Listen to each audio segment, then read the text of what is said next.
We're happy to welcome you on ALLATRA TV. Today, it's a great honor for us to speak with the Chief Rabbi of Kyiv and Ukraine, Moshe Reuven Azman, who represents the All-Ukrainian Congress of Jewish Religious Communities. Rabbi Azman is making tremendous efforts to support Ukraine and the Ukrainian people, both inside the country and on the international stage. We are very, very, very happy to welcome you here in Washington today. Thank you so much for everything you do. We're following your work. We see all of your international activity and everything you're doing to make sure that assistance is reaching Ukraine and the Ukrainian people. Thank you very much. Thank you for inviting me to this broadcast. Well, first of all, not everything I do. This is only a small part, so to speak. It's not that I kind of boast about it. I believe that every person in such a difficult time, in a time of war, is obligated to do everything they can, and even what they think they cannot. That is why I try to do both what is visible and what is invisible. Because when a person believes in what they are doing, when they are present, and see that many people are facing danger to their lives, that people are suffering in tragedies, then here one cannot, so to speak. One must not be shy. One must set things aside. Even among us, the study of the Torah is set aside, and people roll up their sleeves and go out to save lives. That's true. And here, before asking the next question, I'd like to mention at least a small part of what you've done.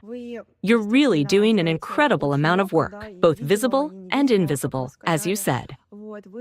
You also lead a large volunteer center at the Brodsky Synagogue, which has coordinated the evacuation of more than 40,000 people from active combat zones and provides food, medications, and first aid supplies to civilians and hospitals. You also founded the Anatevka shelter village in 2014, which provides housing, medical care, and education for displaced people. And through your organization, you've essentially built a community infrastructure in Ukraine, including a public cafeteria, a school, and other essential services. And so, what do all of these initiatives mean to you personally? And what values, what inner convictions truly drive you when you do all of this? You know, first of all, you name many of the things that we do, but I think it would be more accurate to ask, and I write this down for myself differently. What have we not done yet? That's what I write. Meaning what we have done, we have already done, fine. But what we have not done, maybe there is still someone. How many people are still left without our help? How many still need assistance? What drives me is what the Torah, our holy Torah, teaches. First of all, that when people are in trouble, a person cannot remain indifferent, cannot sit and say, "This doesn't concern me." In other words, if you are walking past a river and you see a person drowning, there are many people who would simply say, "Oh, I'm late, someone is waiting for me, so what if he's drowning? What does that have to do with me?" But no, you are obligated to stop. You are obligated to rush in and save that person, because the worst thing possible is indifference. Coldness and indifference. And when people are cold and indifferent, that often leads, well, to wars. When some are indifferent, then tyrants, for example, begin to act and do whatever they want. That is what inspires me. I'll give you one example. At the beginning of the war, we brought from Israel, in total, about 500 medical backpack kits, red backpacks, containing everything needed to save a life. And as you know, life-saving in the very first minute, when a person is wounded, for example, is critically important. Life and death depend on it. At the beginning of the war, there was nothing to save people with. And so I simply distributed these backpacks to everyone who asked for them. Then, after some time, a few weeks, a few months, feedback started coming in. People began to say, "Thanks to your backpack, one person was saved." Then 2 people, then 10 people, then 30 people. And suddenly you realize, wow, this is probably the most important thing you can do. This wow moment. You've already done something in your life, something truly essential. You know, people often compete over whose car is bigger or more expensive, whose house is better. And I say, let's compete instead in who has done more good and done it better. Sometimes people ask me, "Oh, is he doing PR?" No, I'm not doing PR. I don't need PR. It doesn't make my life better. So why do we share all of this publicly? To tell people, let's do better than I did. Odi, let's do more. Because there are so many people who need help that even you, And you, all of us together still won't manage to do everything. That's why we have done what we could. And we will continue to do more, and to do it better, and with higher quality. I believe it's true that this is the best kind of competition there can be. That's true. Over the years of your life's work, you have truly helped an enormous number of people in Ukraine. And is there some particular story that especially stayed with you? One that you encountered and that strongly influenced your view of the world overall? You know, there are many such stories, actually. I can't even single out one in particular. Since the beginning of the war, I have been under heavy shelling. At times, there was a real danger to life, and not only to my life. My grandchildren were there, for example. Children, grandchildren, and hundreds of refugees.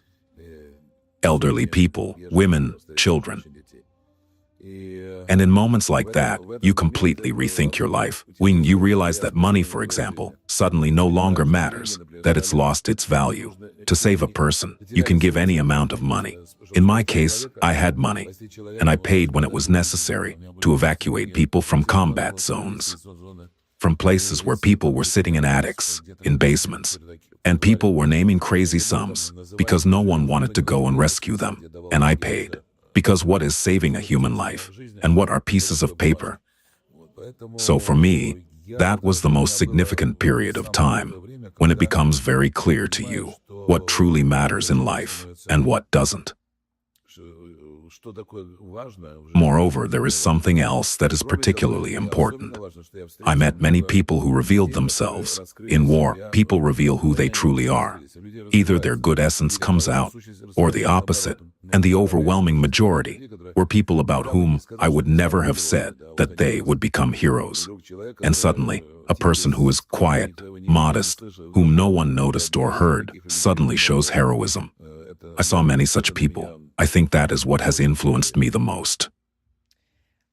It is known that you helped organize the visit of Pastor Mark Burns to Ukraine, the spiritual advisor to Donald Trump.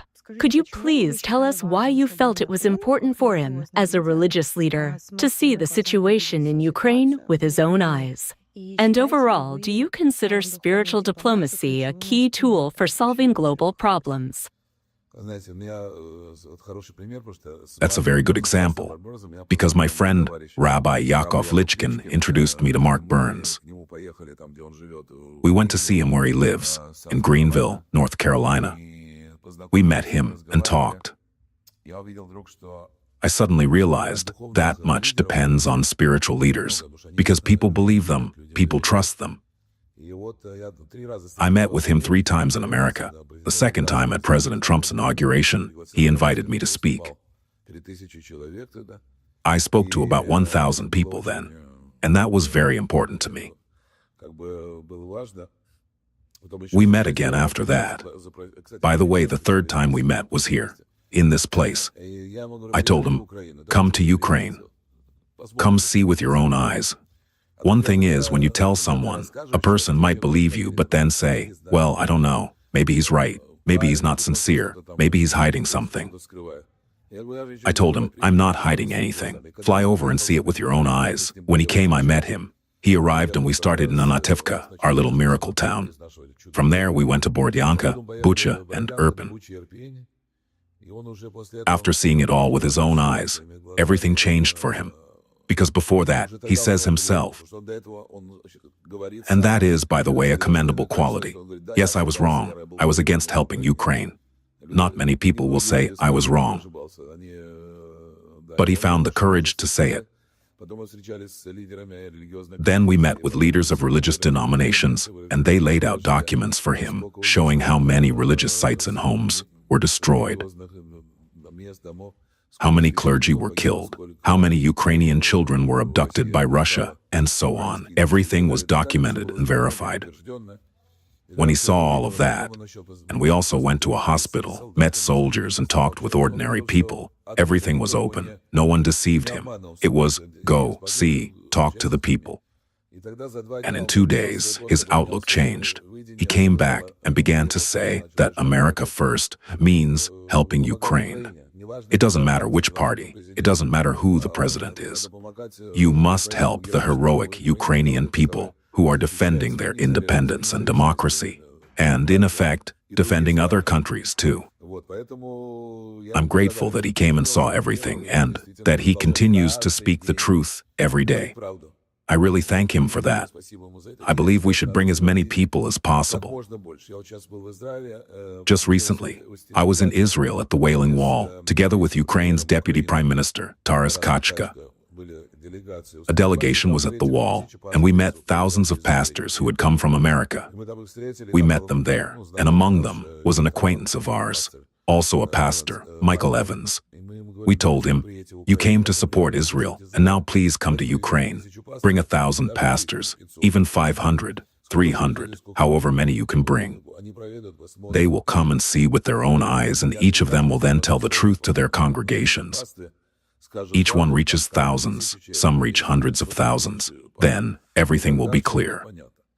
That's why it's so important to bring people, because hearing and seeing are two different things. Hearing is important, but when someone sees it for themselves, there's no arguing with someone who has seen it. That's true. Thank you so much for everything you do, for what you've already done, and what you keep doing. It's a great honor for us to continue this work. Essentially, carry on your mission by recording Pastor Mark Burns' speeches and spreading them here in the United States, in Ukraine, and everywhere else. So thank you very much. I have one more question for you. Given your extensive international efforts, including meetings with American politicians, various think tanks, and religious leaders, all aimed at highlighting Ukraine's role in defending democracy, what key messages or strategies do you find most effective for ensuring continued and strengthened international support for Ukraine?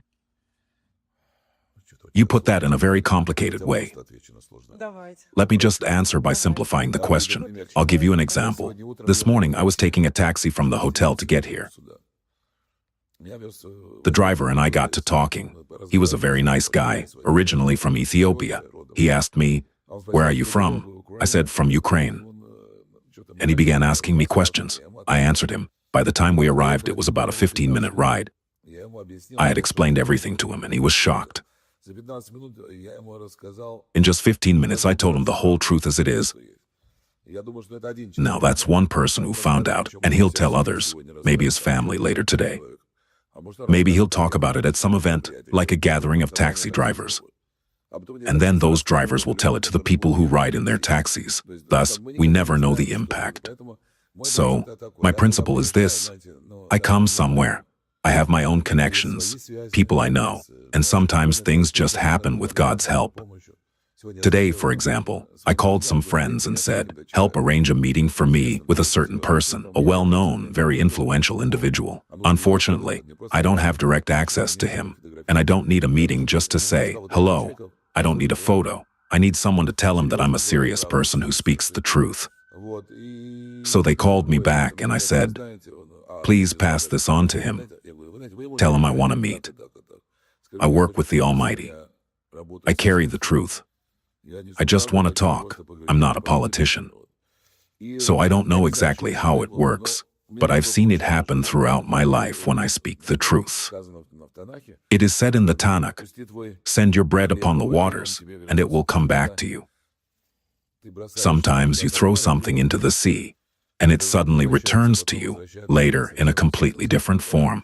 That's why our job isn't to do the math, to sit there calculating, oh, will this work? Won't it work? How much have I done? What have I achieved? That's not what I do. Right now, there are many people in Ukraine and really all over the world who are very negative.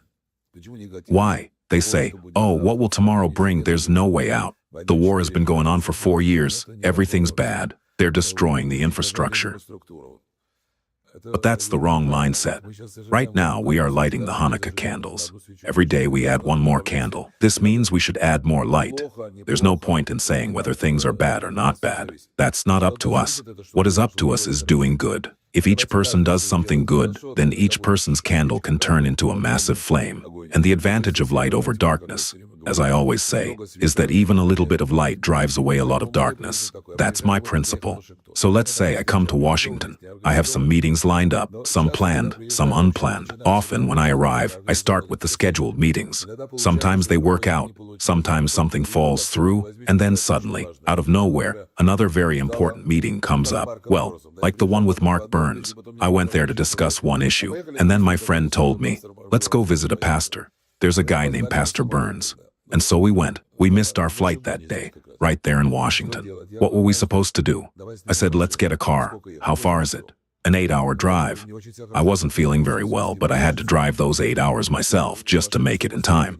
I couldn't even stop to sleep, and we drove through the day, thank God, but we had to make it. He didn't know who we were, and that was the only day he was available. So we drove and we made it, because I knew we had to try and maybe something would come out of it. I wasn't sure, as I didn't know who he was. I didn't know how he would react. He could have said, you know, I'm not interested in that. Like many people say, we are America. We should help ourselves, not others. But suddenly, something clicked for him. Since then, we've had 3 meetings here. And then he came to Ukraine. This man has actually become a spouting source. A patriot of Ukraine who brings the truth to people. And think of how many people he has already shared that truth with. And it all started with a simple decision. If I had said back then, well, we missed the flight, okay, maybe next time, there might not have been a next time, because you know how it is. I'm busy. I need to fly again. Then he can't, or we can't. You should always take action. You can't let an opportunity slip by. It's a great example. I think about it now. What if we had given up back then? But we didn't. We took a car right at the airport and drove. That's for sure. Thank you so much for actually doing that. My next question is quite broad. In your opinion, what is it that unites all people, regardless of their religion, faith, race, or nationality? What do we all have in common? What values and aspirations are truly universal? We have a lot in common. We all share one great-great-great-grandfather, Adam, the first human. The world was created for the sake of one person, Adam. Then there was the Great Flood, and we have another common ancestor, Noah, who saved humanity from the flood when that generation had fallen into sin and drowned. The Almighty God has given humanity many chances to save itself. Then we had our forefather Abraham, who also carried the faith in one God when no one else believed. At that time, everyone worshipped idols. He was the one who was against it. By the way, do you know why he was called a Hebrew? Because the whole world was on one side of the river. And I don't just mean a physical river, but a philosophical one. The whole world followed idols. And Abraham said, no. The word Hebrew, Ipri, comes from ever, meaning the one from the other side. The one who stood against the whole world and refused to follow evil.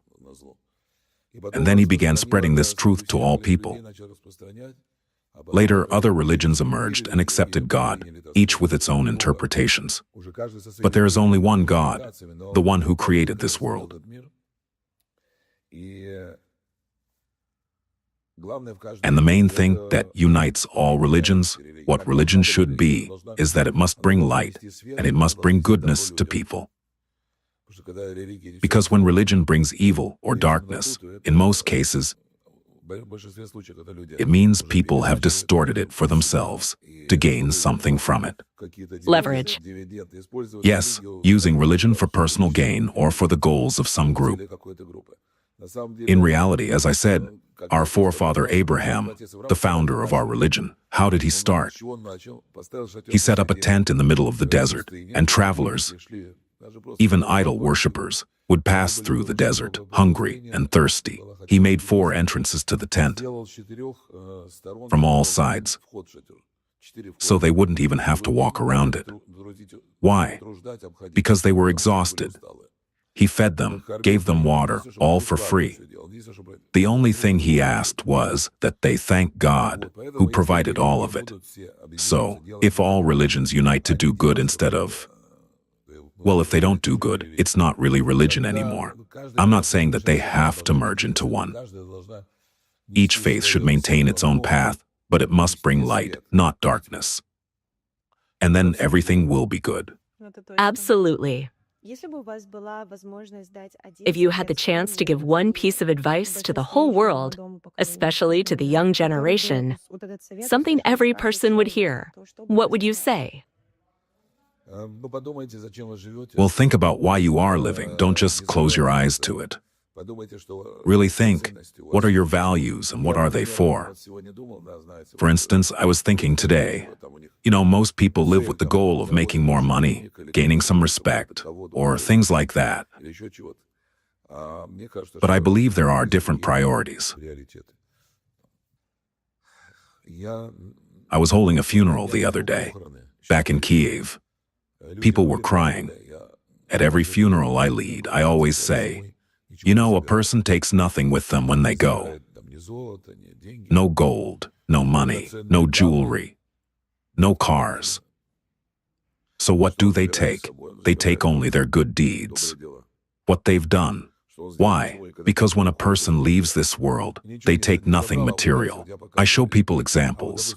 Let's say someone built an orphanage, and there is a sign saying this person built it. Or there's that building still standing. Someone built it 100 years ago, but no one cares about what that man built for himself. Thank God we have a commandment to provide for our families and to do good. But how much good a person did for others, that's what they take with them to the Almighty. And there, they receive their true reward. Not with money. Let's call it a true reward, given from the heart. So, people, think about why you're living, where you came from, where you're going, and before whom you will ultimately have to give an account. If you could change at least one thing in the world right now, what would it be and why? I would want to change myself. I try to change myself, and every person should try to change themselves, because changing yourself is much harder than giving advice to others. We usually know very well how this or that is being done wrong. When people are like, that parliament is bad, that president is wrong, well then go run for president or for parliament. And so, will you be able to stand it? Change yourself? You see how they behave there? Well, for example, there's a kitchen worker, a cook. He shouts, and you tell him, don't shout. Instead, make sure food isn't taken out, that it isn't stolen. It's a small thing, but from that grows something bigger later, because when that cook becomes a deputy, he can already steal on a much larger scale. That's why we start with ourselves. When at your own level, no matter who you are, each person does this. You change yourself, and then you change the world. Indeed, these are truly beautiful words, and I think this is a wonderful conclusion to our interview.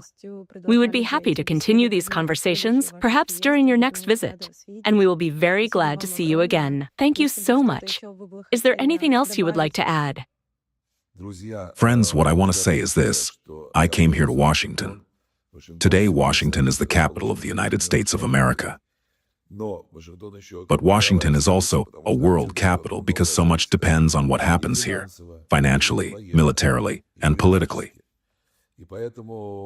And therefore, a great deal depends on the American president, on Parliament, on Congress, the Senate, and on the American people.